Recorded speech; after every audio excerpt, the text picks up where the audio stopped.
faire dans un instant laisser la parole à Bruno. Je dois vous dire simplement que je suis désolé de ne pas réussir à introduire les mœurs italiennes à la Sorbonne. J'avais longtemps imaginé que les membres ajoutent de leur cotisation à la société dantesque puissent être sur des fauteuils, que les collègues soient sur des chaises, que les étudiants soient sur des tabourets, comme c'est la coutume en Italie. Mais non, je n'y parviens pas, vous devez bien m'en excuser. Tout le monde est assis sur les mêmes chaises. Je laisse la parole à Bruno. Bon, cher Vincent, merci pour cet accueil toujours plus soutenu et très chaleureux de Paris 4 Sorbonne pour les travaux de la Société dantesque de France. Je note que vous êtes toujours plus nombreux, qu'il y a une sorte de sensibilité à Dante, pour ne pas parler d'un raz-de-marée dantesque, qui est peut-être d'ailleurs en phase avec les événements que nous traversons. Dans tous les cas, il y a une vitalité certaine de notre entreprise et cette deuxième rencontre le vérifie évidemment. Je voudrais aussi marquer que nous avons parmi nous la présidente de ce qu'on appelle la Dante Alighieri, qui n'est pas exactement un centre de recherche sur Dante, mais une grande société de pédagogie italienne, Madame Di Piazza. Je lui demanderai peut-être à la fin de la conférence de venir ajouter la marque de sa collaboration en prenant la parole. Merci en tout cas d'être présente. Ça veut dire que l'Italie rassemblée soutient effectivement les travaux que nous entreprenons. Enfin, et j'entre désormais dans le contenu de notre propos, le dialogue avec Jean-Louis Poirier, que beaucoup connaissent ici, puisqu'il a été longtemps professeur en Cagne à Henri IV et ensuite dans les responsabilités que nous avons à l'inspection générale. Le dialogue a commencé par un événement qui doit être marqué, une pierre blanche ici, son livre sur l'Ulysse de Dante, paru il y a quelques mois, et qui a été l'élément initial de notre rencontre autour de Dante et de ce projet de travail en commun aujourd'hui. Mais Jean-Louis Poirier a voulu se renouveler. Il n'a pas voulu seulement présenter son livre sur Dante. Il a voulu que ce soit au contraire un prolongement aujourd'hui. Et on me demandait tout à l'heure pourquoi Francesca. Eh bien, c'est lui qui va nous expliquer pourquoi il prend ces figures mythiques cardinales de l'œuvre de Dante, Ulysse, Francesca, pour construire son discours extrêmement élaboré, comme ceux qui ont eu la chance de pouvoir déjà regarder le livre le savent très clairement. Donc, Jean-Louis Poirier, merci d'être parmi nous. Je pense que tout le monde a eu la distribution du document qui va permettre de suivre la finesse de l'approche et de la lecture. Et je vous exprime toute la sympathie, l'affection et l'admiration de la société dantesque et qui attend de vous un deuxième pas après les travaux que Rudi Imbach a présentés il y a maintenant 3 semaines dans les mêmes locaux. Vous avez la parole. Merci. Je voudrais donc commencer par des remerciements à l'égard de la Société dantesque de France, de son président, M. Pinchard, qui me font l'honneur de me donner cette occasion de m'adresser à un public qui s'intéresse à Dante, je l'espère. On connaît le jugement célèbre de Benedetto Croce à propos de l'Ulysse de Dante. Je vais essayer de partir quand même de l'Ulysse de Dante. Ce jugement de Benedetto Croce intervient à propos de la contradiction visible entre le destin qui est réservé à Ulysse et l'évidente admiration de Dante à son égard. Ce jugement, je vous le rappelle, peccaminoso, ma di sublime peccato. C'est un pécheur, mais ce péché est sublime. Alors, je ne vous rappellerai pas que cette affirmation à l'endroit d'Ulysse est tout à fait discutable. Et d'ailleurs, je la discute un peu dans mon livre.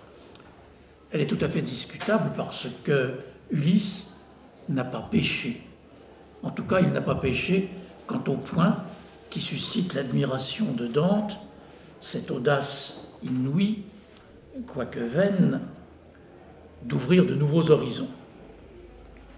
En revanche, cette affirmation me paraît tout à fait suggestive en ce qui concerne le drame dont le récit fait l'objet du chant 5 de la Divine Comédie.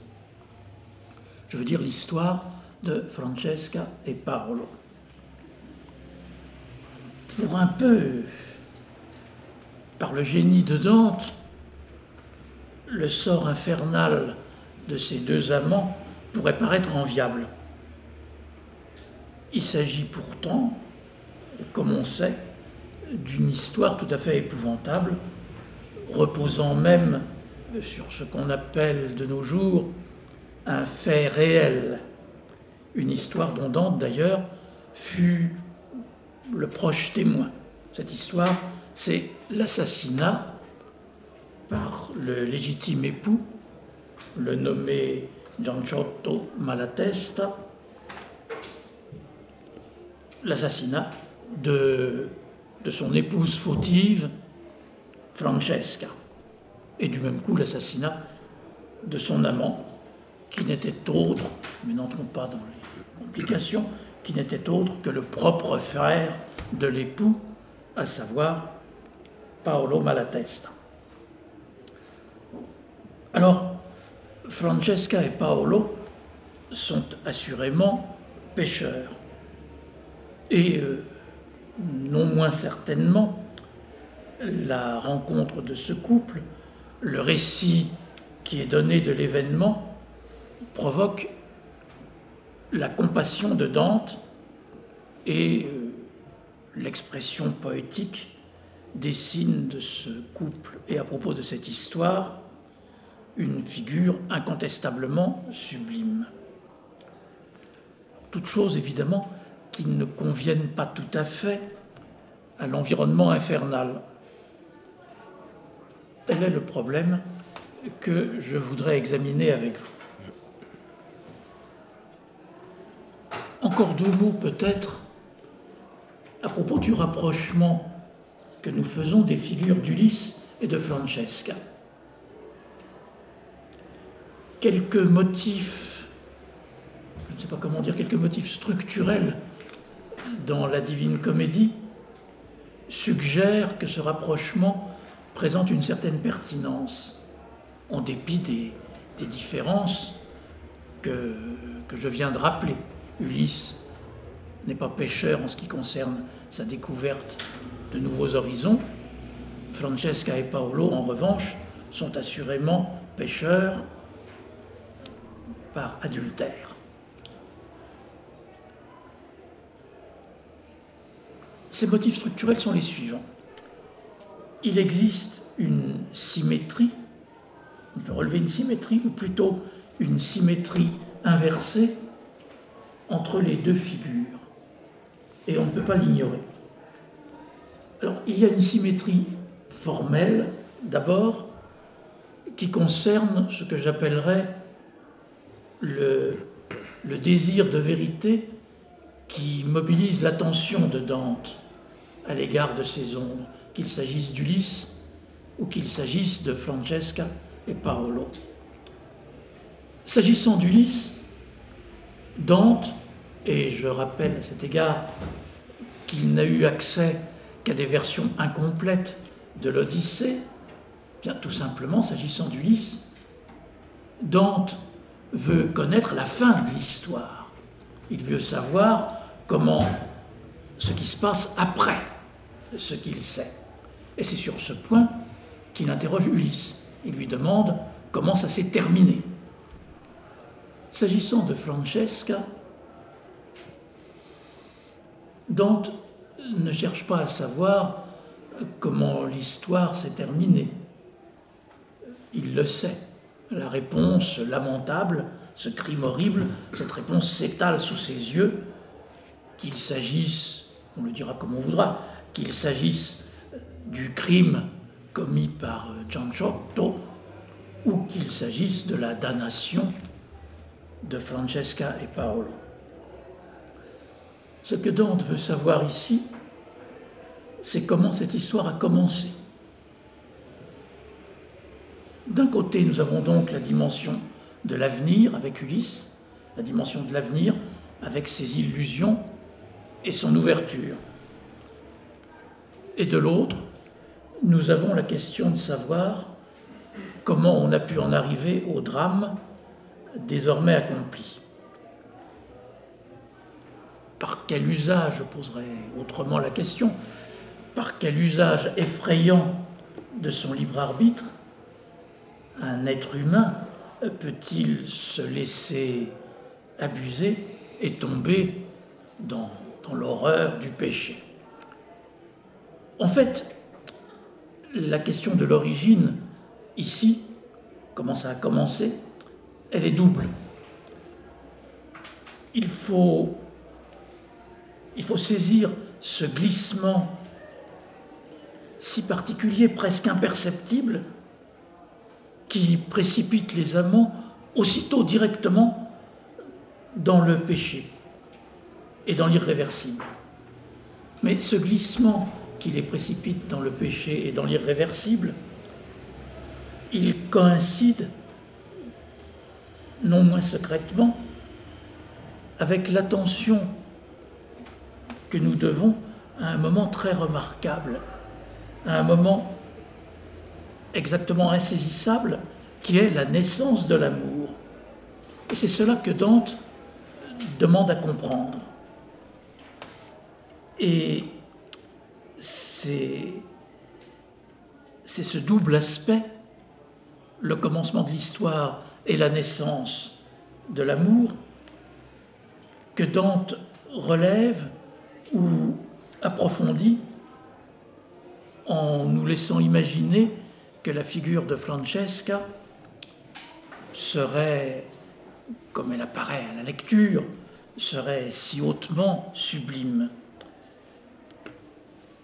Encore d'autres éléments rapprochent Ulysse et Francesca. Vous savez que les amants, j'y reviendrai, et que les amants sont emportés en enfer dans un vent tourbillonnaire. Ce vent tourbillonnaire répond évidemment à la trombe qui emporte le navire d'Ulysse en conclusion d'un voyage qu'il a librement décidé, en conclusion de sa séduisante audace. Ça, c'est pour la symétrie formelle. S'ajoute également une symétrie matérielle, qui est également inverse. Bon, de part en part,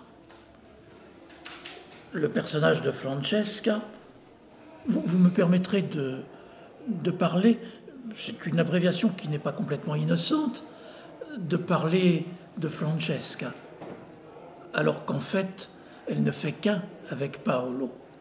Je reviendrai sur cette petite difficulté, mais par commodité, je demande qu'on m'accorde de parler simplement de Francesca.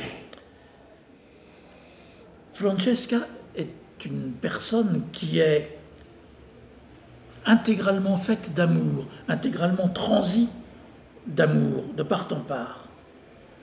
Ulysse oppose à cela une passion, celle de découvrir le monde, mais une passion parfaitement froide, une curiosité qui, au contraire, et ça lui a été reproché, une curiosité qui le rend insensible à ce genre d'émoi qui font l'être de Francesca.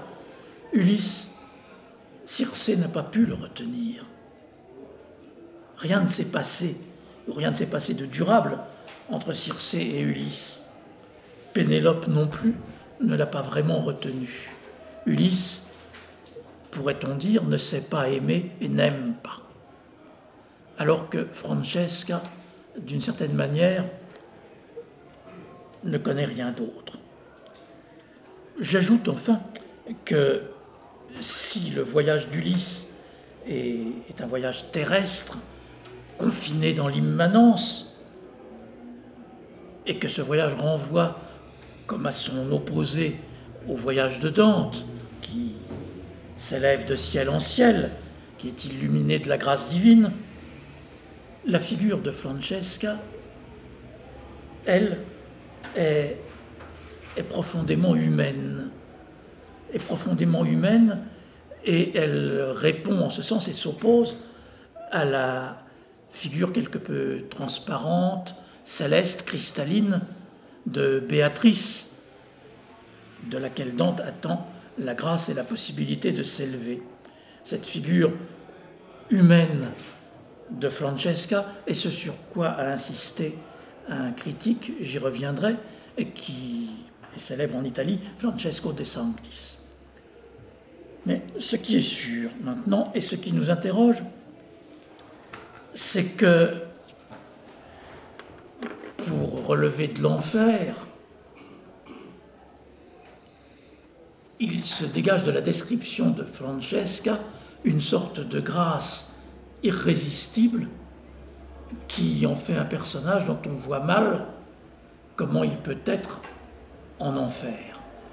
Le personnage de Francesca est transfiguré, et ce qui est transfiguré, c'est tout autant l'expression d'une âme qui est bel et bien damnée que le comportement tout à fait coupable qui, aux yeux de la justice divine, justifie son châtiment. Elle est transformée en quelque sorte en un touchant personnage féminin. Nous n'oublierons pas non plus Dante lui-même. Dante ne peut pas être soupçonné, ce qui est le travers de quelques-uns de ses interprètes, Dante ne peut pas être soupçonné de romantisme. Et on observe cependant qu'il n'a pu, si nous prenons le texte, Dante n'a pu retenir sa compassion à l'égard de Francesca. Il n'a pas pu non plus s'interdire de mettre en scène cette grâce de Francesca et la compassion qu'il éprouve. Et il ne s'est pas interdit non plus de redoubler les effets de cette compassion au début du chant 6, où il rappelle encore combien la rencontre infernale avec Francesca l'a littéralement frappé. Alors, à ceci près, nous essayons de faire attention aux détails, à ceci près cependant que si Dante s'effondre sous le poids de cette compassion et de cette rencontre effrayante, il dit qu'il se découvre, c'est au vers 72, Pietà mi giunse e fui quasi smarrito. La pitié s'est emparée de moi et je m'en trouvais presque complètement perdu. Presque, quasi. Et cela est très important. Il succombe sous le poids de cette pitié, mais il ne succombe pas complètement. Il est quasi smarrito. Alors, sans doute, parce qu'il faut garder raison et qu'il serait inconvenant de se laisser émouvoir par les souffrances des damnés si elles sont méritées.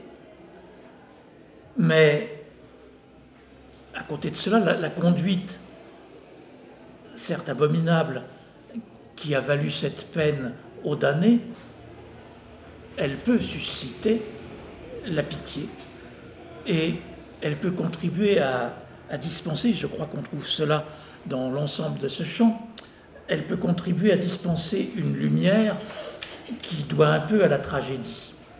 Je rappelle l'extraordinaire vers 117, où Dante dit « Francesca, i tuoi martiri a lagrimar mi fanno tristo e pio ».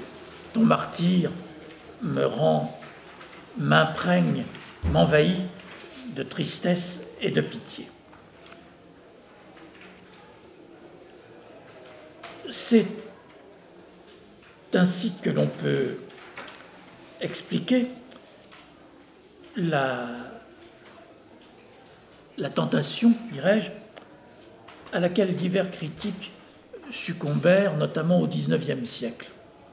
La tentation d'atténuer la faute de Francesca, de lui trouver des circonstances atténuantes, ou de forcer l'image d'une féminité heureuse que l'on peut rattacher à la description qui est donnée de Francesca.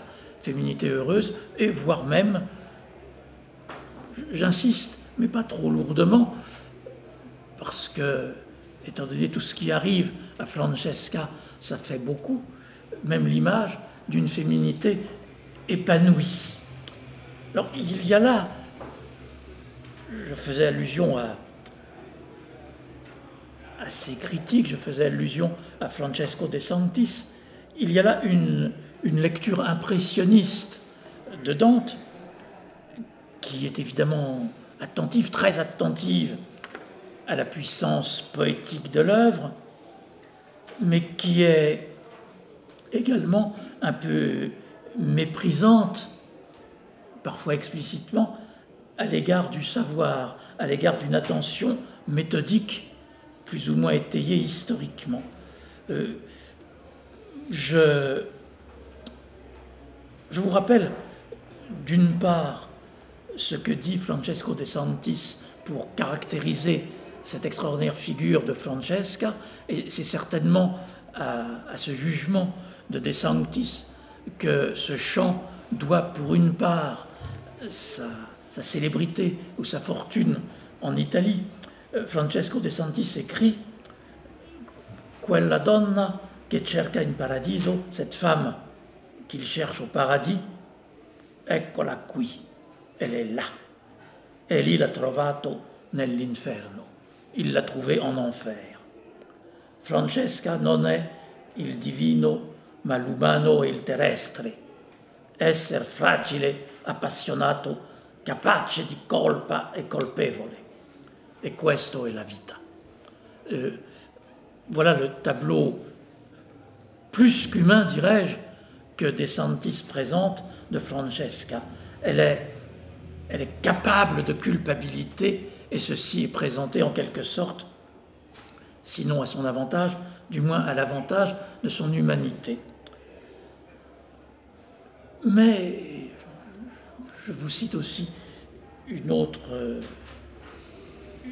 phrase de De Sanctis qui va quand même nous donner à réfléchir.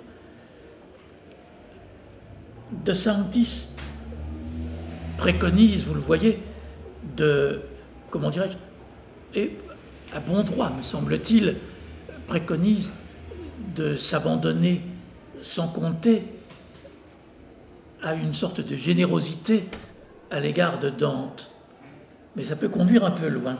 Je vous lis ce qu'il écrit aussi. « Lasciate queste dispute agli oziosi da convento o da caffè. Et voi, laissez toutes ces disputes aux discussions de café. Et voi, gittate via i commenti. Jetez les livres et les commentaires. Et avvezzatevi a leggere gli autori tra voi e loro solamente. Et accoutumez-vous à lire les auteurs par vous-même et par eux exclusivement.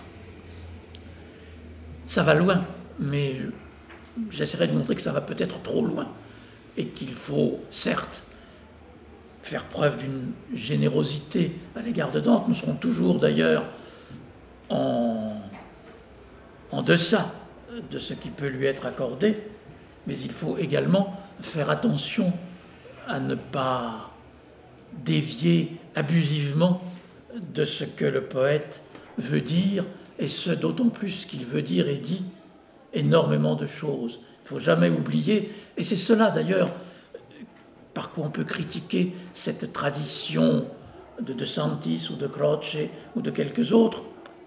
Ils oublient à la fois la dimension structurale de la Divine Comédie, qu'on ne peut pas prendre un texte isolément, ils n'y voient qu'une succession d'épisodes, et ils oublient aussi la dimension symbolique, polysémique, écrit Dante lui-même, de la Divine Comédie, et à ne retenir qu'un seul sens, sans le rattacher, sans le solidariser aux autres,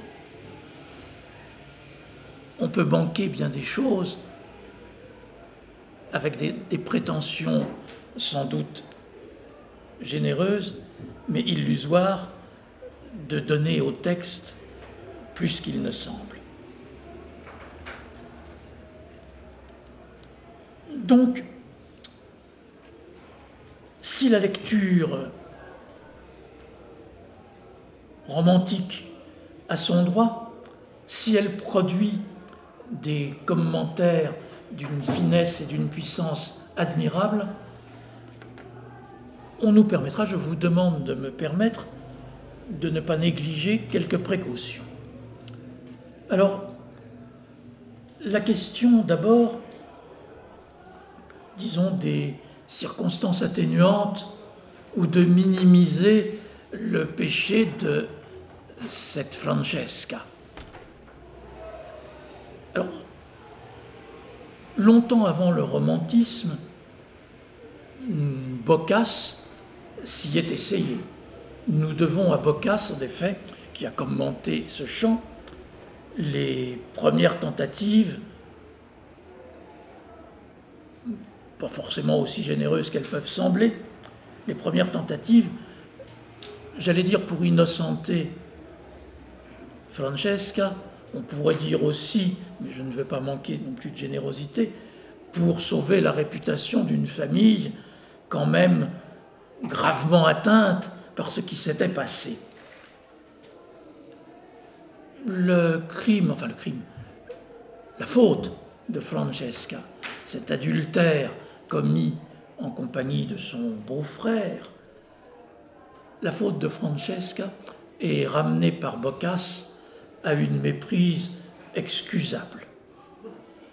Excusable puisque le mariage qu'elle a contracté avec Gianciotto, c'est Gian Zoppo, c'est un boiteux difforme, c'est quelqu'un de parfaitement repoussant qu'à aucun moment Francesca n'aurait pu épouser. Et d'ailleurs, pour faciliter les choses, on lui a présenté, pour obtenir le consentement de Francesca, on lui a présenté le frère de Gianciotto, le beau Paolo. Et là, ça s'est très bien passé. Et par conséquent, et là, ça peut en bonne casuistique se régler,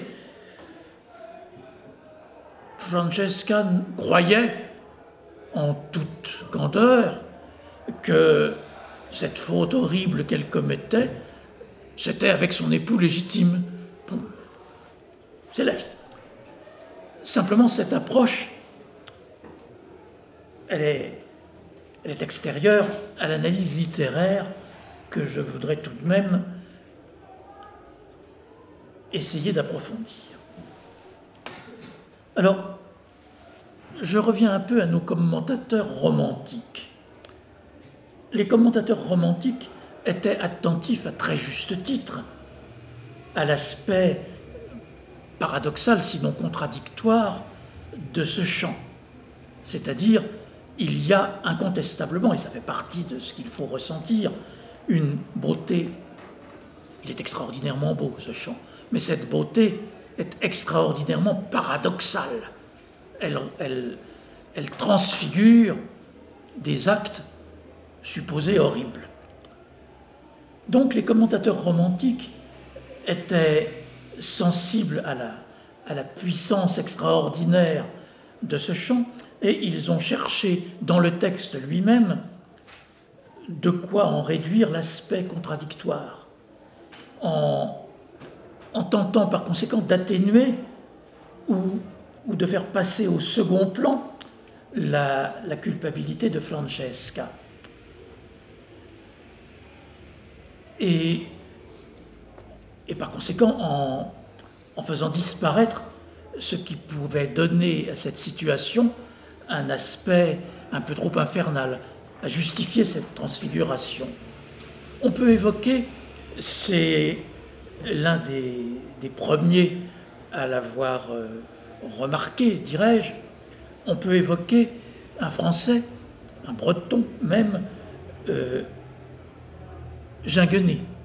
Ginguené qui rappelle que, d'abord, qu'on ce cercle de l'enfer, qui est l'un des tout premiers, c'est le deuxième, c'est pas des fautes très graves.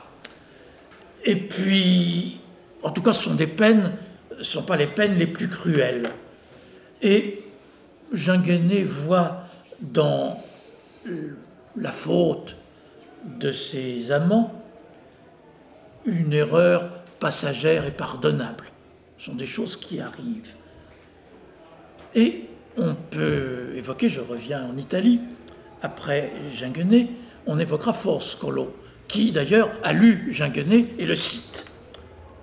Foscolo propose, dans le même sens, mais en s'appuyant peut-être davantage sur le texte, propose une compréhension esthétique du texte. Et il analyse, très subtilement d'ailleurs, les divers effets poétiques du texte. C'est une façon de comprendre ou d'expliquer le texte qui est, comment dirais-je, qui repose sur une analyse ordonnée de ce que requiert le sentiment et la beauté. C'est une analyse, par conséquent, de la impressionniste du texte plutôt qu'une lecture stricte du texte. Foscolo ne s'appuie pas sur la lettre du texte ou sur son sens explicite. Il ne s'appuie pas non plus, s'agissant de Dante, sur le sens symbolique du texte. Mais il traduit en quelque sorte l'effet produit par le texte, à savoir quelqu'un qui donne lieu à des vers aussi beaux ne peut pas être coupable. Alors, quelques exemples. La faute de Francesca se trouve ainsi, je cite, se trouve purifiée par l'aspect esthétique du récit. Elle se trouve également justifiée par la passion. Au fond, et c'est d'ailleurs une argumentation dont on pourra penser qu'elle est présente dans le texte de Dante, certes, ils ont péché, mais enfin ils s'aimaient. Et il y a l'amour. Et l'amour peut contribuer à faire tout pardonner, surtout lorsqu'il s'agit, ce qui est le cas, d'un amour passionné. Et c'est comme ça, je prends un exemple pour montrer que la lecture de Foscolo, aussi séduisante soit-elle, est une lecture qui prend quelques libertés avec d'autres exigences. Je prends un exemple de contresens, avec beaucoup de... Je ne jette aucune pierre. Mais on se souvient cette très belle image qui est dans le texte, je vais la retrouver.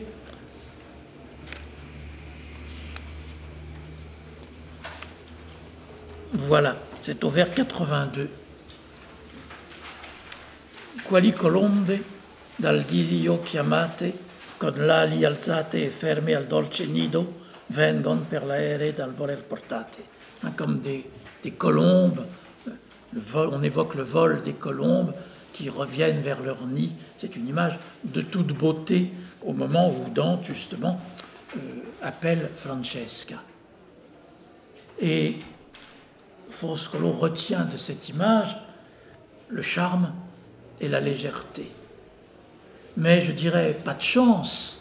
Alors, peut-être cette interprétation n'est-elle pas fondée, mais enfin, les commentateurs premiers de Dante, et je pense à Landino, rappellent tout simplement que la colombe est un animal qui symbolise classiquement la luxure et le désordre sexuel.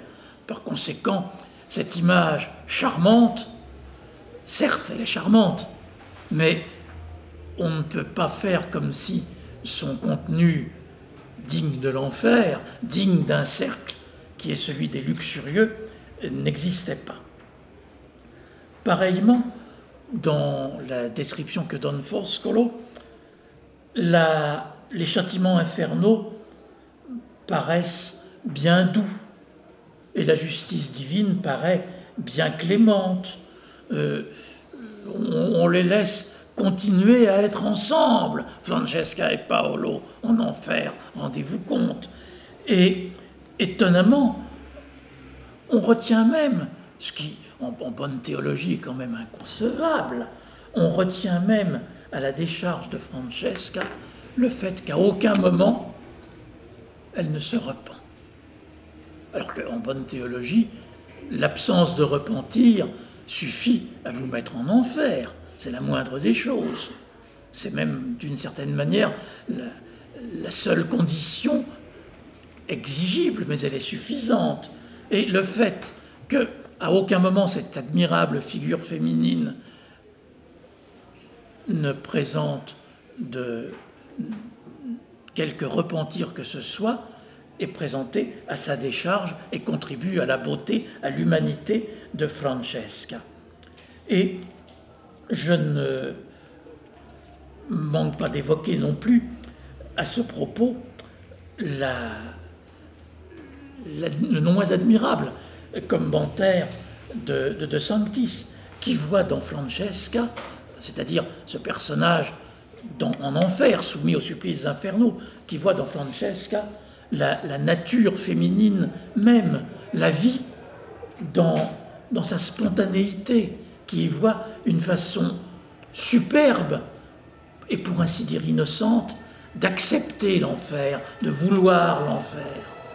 Francesca, selon De Sanctis, incarne la passion dans son absolu, une passion qui, justement, refuse, ça fait partie de sa beauté, refuse tout commencement de regret, tout commencement de condamnation, une passion qui fait sa vie.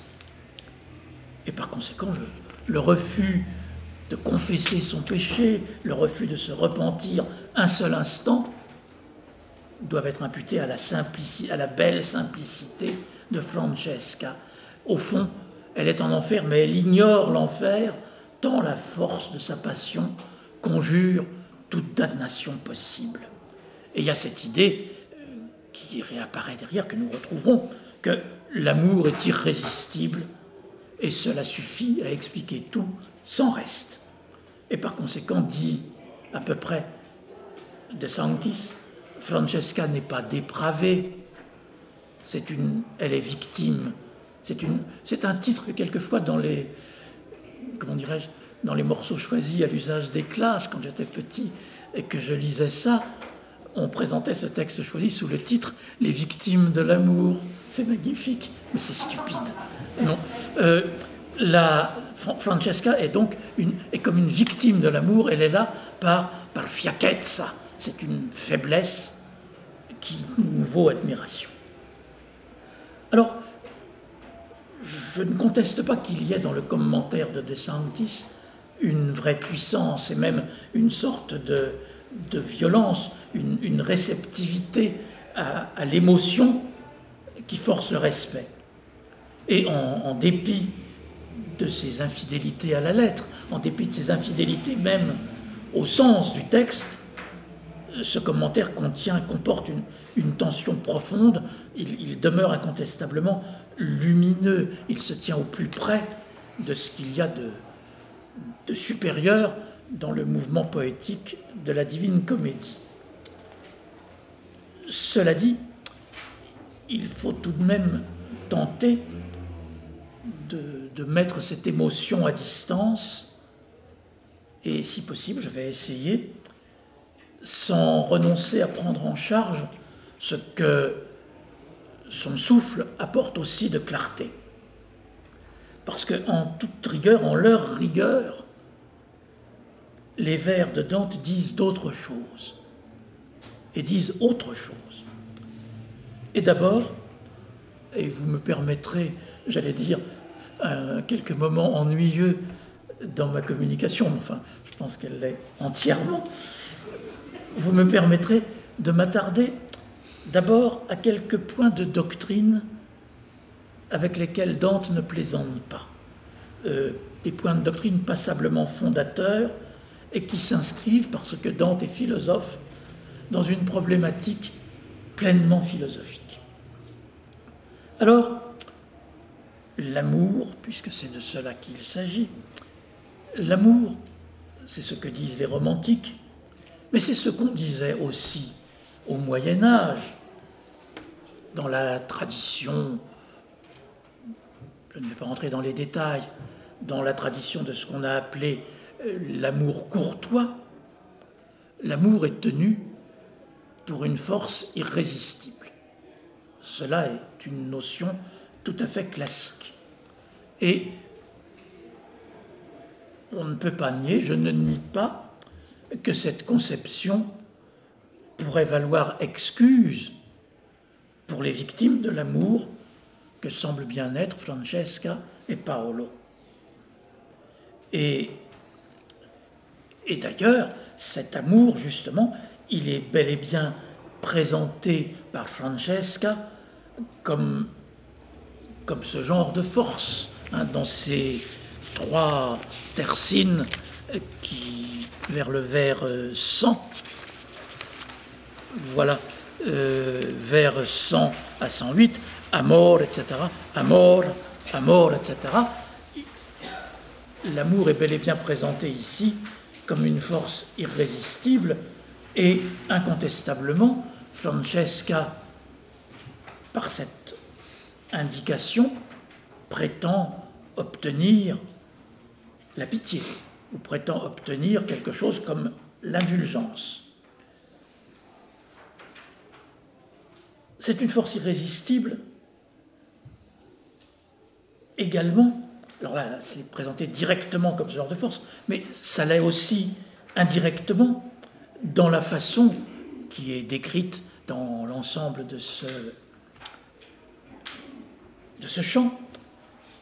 L'amour est également une force irrésistible dans la façon dont il s'empare de Francesca et de Paolo et les tient sous son emprise.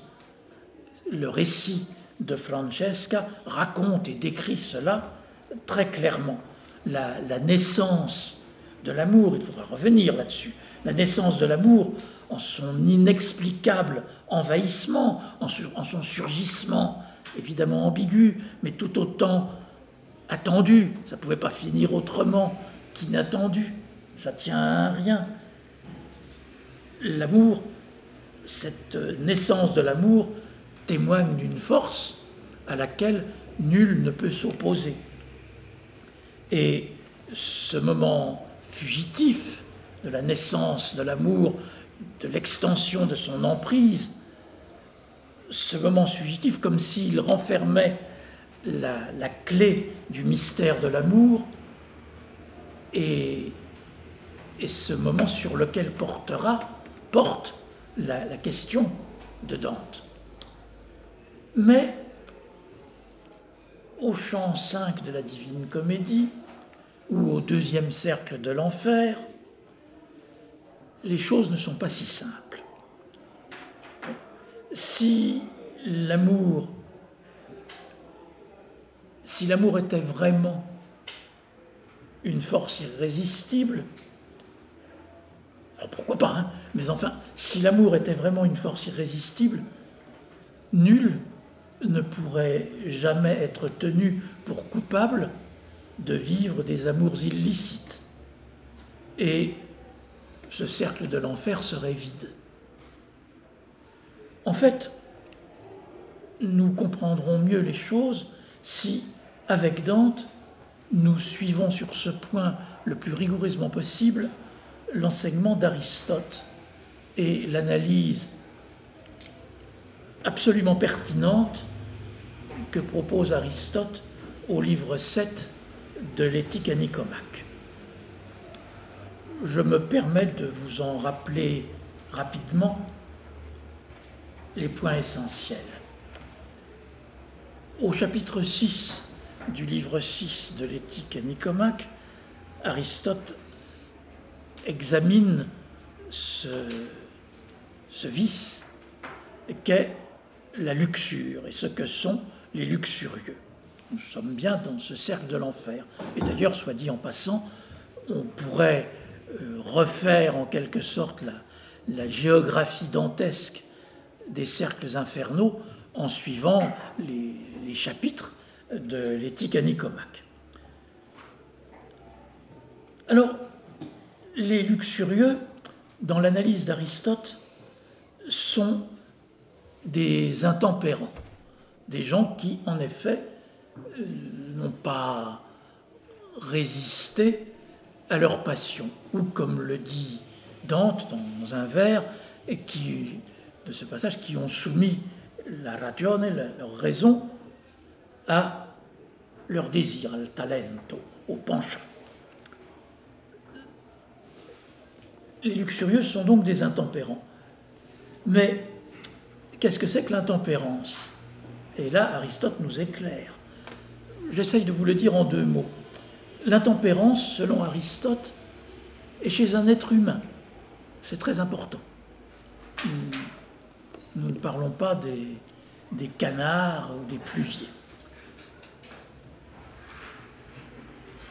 Chez un être humain, dit Aristote, et c'est un point de doctrine parfaitement essentiel, l'intempérance ne consiste pas à se laisser emporter ou déborder par ses désirs sans pouvoir leur résister. Se laisser emporter par ses désirs sans pouvoir leur résister, dit Aristote à peu près, je résume, ce sont les bêtes. Ce sont les bêtes qui se comportent ainsi et qui sont conduites par leurs désirs sans introduire le moindre élément de raisonnement eu égard à l'accomplissement de leurs désirs. Comme Aristote le dit aussi dans d'autres textes, on peut faire référence, pardonnez-moi un peu de technicité, mais pour les bêtes, le syllogisme pratique ne comporte qu'une prémisse. J'ai soif, je bois. Il n'y a pas besoin d'avoir une tête pour ça, la bouche suffit. Ce sont les bêtes qui se comportent de cette façon et pas les hommes. L'intempérance, pour autant qu'elle soit un vice humain, elle a sa cause dans une mauvaise compréhension de la mineure du syllogisme. Elle a sa cause dans une erreur quant à la